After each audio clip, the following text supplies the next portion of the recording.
Hi,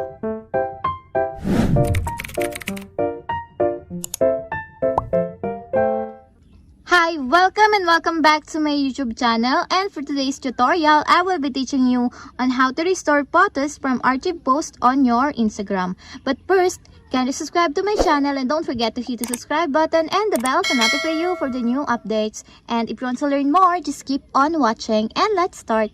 So for today's tutorial, gagamit tayo ng Instagram application. So i-open na natin. So pagka-open ng inyong Instagram application, pumunta agad kayo dun sa mismong timeline or sa profile ng inyong Instagram. Then, hanapin nyo yung 3 horizontal lines na nandito sa upper right corner ng screen. Then, i-click. Then, pagka-click nyan, may magpa-pop up na option. Click nyo lang yung archive. Tapos, dito lalabas na yung mga archive post ninyo. Click nyo lang yung post na yon. Tapos, pagka-open ng archive post, hanapin nyo lang yung 3 dots na nandito sa upper corner ng photos. Then, i-click. Pagka-click nyan, may magpa-pop up na option. Click nyo lang yung show on profile para mag-appear na siya dun sa inyong profile. Then, may magpa-pop up ulit. Click again yung show on profile.